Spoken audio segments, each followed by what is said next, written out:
Welcome to Calm in the Chaos. I'm Jason Gore with Saturn Leadership, and we're going to talk about leadership in your life. I define leadership as taking your vision, what you want to be in the world, what you want to create in the world, and bringing that to the world, whether that's on your own or through engaging with other people or through following other people.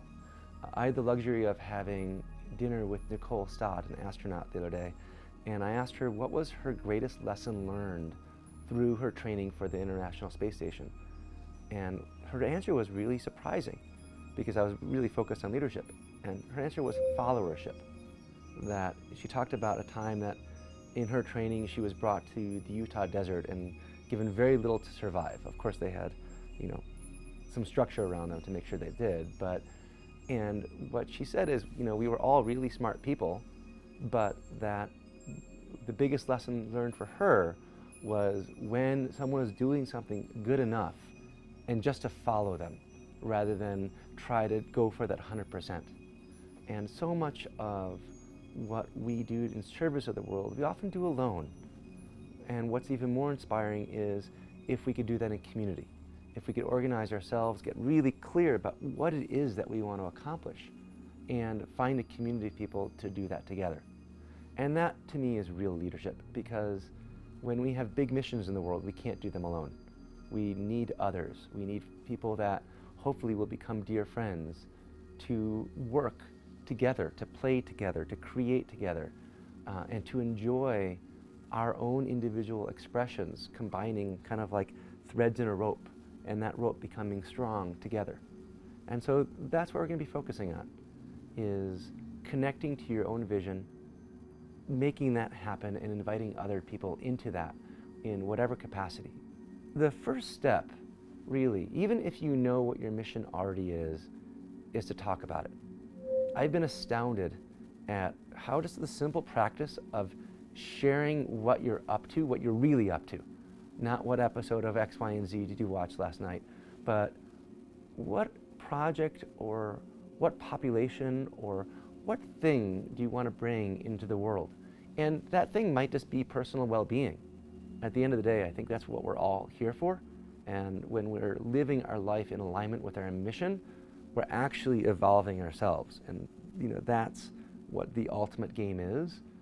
But the way to do that in a world where we have these bodies and we have time is to be in aligned action, so that our world, what we do, that our expression is aligned with who we want to be. And so the very first practice here that is to get clear about what it is that you want to do and talk about it. Facebook post about it, put out little videos, but mostly just talk about it. And here's the most important part. Listen to what inspires other people. Ask the question, hey, what inspires you about this? Or what aspect of this do you find interesting or exciting? And learn that what inspires you is not going to inspire other people.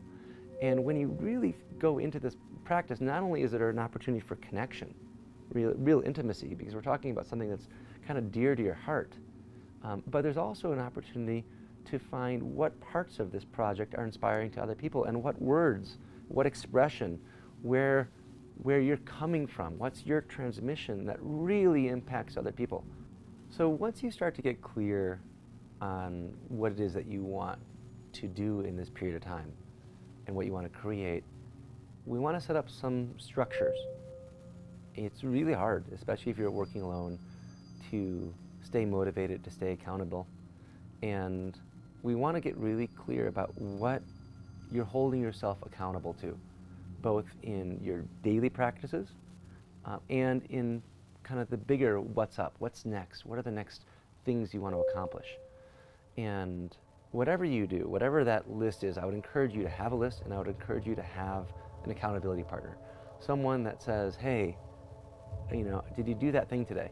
Not to make you wrong, but to ask this question of, is it really important to you, right? And that list can change. If you put it on the list and it's like, it wasn't important to you, take it off the list until you really get to a list where you're like, yes, I'm committed to doing all this. This is what I'm committed to doing. And you get into routine that feels good. One thing that you could be doing as a practice is to work on your own collaboration and leadership skills. How you work with other people to get anything done in your life, whether that's cleaning up the house or that's initiating a lifetime mission and a project of very wide, globally impacting level or scale. Really get clear on what aspects of your leadership you want to work on. And it can't be a laundry list. It has to be one or two items, because you want that to be kind of in the, in your ear, like a parrot kind of chipping away at it, so that you can notice when you do something that doesn't quite align with who you want to be in the world.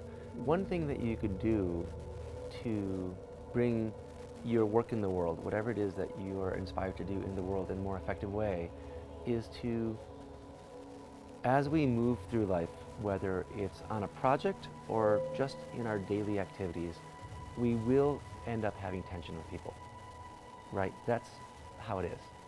It's amazing to me that there's actually not more tension and that we could collaborate as much as we can, as we are. But it might be helpful to have some tools to help you navigate difficult conversations. In my opinion, we really don't know who our friends are until we actually have a really juicy conflict and we get through it together in a good way. And if we could do that well with people, navigate conflict, navigate differences of opinion well, then they're friends for life, because we could get through anything with them. And if we can't do that, then odds are they're not going to be good partners for us if we can't navigate our differences well. Because we want to be with people of all sorts of interests. If we just were with people exactly like us, like life would be boring in some ways, and we wouldn't be able to accomplish things. If everybody was, wanted to do one thing, we wouldn't have other people to do the other things that we need done in the world. And so learning how to navigate conflict, there's 4 major pitfalls that leaders and people tend to fall into. On the SaturnLeadership.org website, there's a tool called Cube for Conflict that is a one-size-fits-all model or map for surviving any kind of conversation. Whether it is an influence conversation, you're trying to influence your parents to self-isolate, whether it's a problem-solving conversation, you're trying to work with a team to figure out how to operate and what to do next in this remote environment, or whether it's a cleanup with a friend who you had an issue with. I'll briefly mention that the 4 major pitfalls are not setting up a context for rapport, for, hey, why we should have this conversation together, like creating a container where we both want to be in the conversation. Second biggest pitfall is not really taking the time and having the patience to understand the other person's perspective, especially when you disagree. The third major pitfall is that we tend to jump to solutions. We have an idea, we get excited about the idea, it's an 80% idea, but we think it will solve it, and we tend to jump there without brainstorming with the other person, right? And so we propose this as an idea, which is probably not going to be a 100% idea, but we propose it and it might not take care of the needs of the other party, or might leave some things out. And so opening up a brainstorming session. And then the last piece, no matter what kind of conversation it is what's next? Where do we go from here? How do we end this conversation in a good way? Oftentimes, if we're in a cleanup conversation, we're so happy that we got to the end that we don't actually clarify commitments. And those problems arise in the future again, and they're harder to deal with when they arise over and over again. So the CUBE model is a simple way to map out a conversation and to prepare for a conversation by thinking it through, and to guide you along the way so that it will increase the likelihood of difficult conversations going well.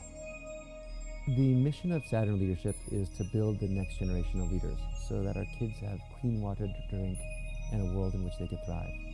And essentially, we're taking the tools that we've used thousands of times with leaders from all walks of life and giving them away for free. And they will be free forever. The Institute is giving these tools away on leadership, on difficult conversations and how to have conversations more effectively, and how to teach these tools to other people. Right now we're also offering a lot of the kind of premium courses for free, where you get to learn how to be a better leader. You get to really look at some of the pitfalls that you fall into in terms of your conversational styles. And you also just get to look at how you could improve as a human being, how you could be better in a family environment, a project environment, or a work environment. And so we would invite you to go check out the website and see if you're drawn to any of these tools or any of these courses.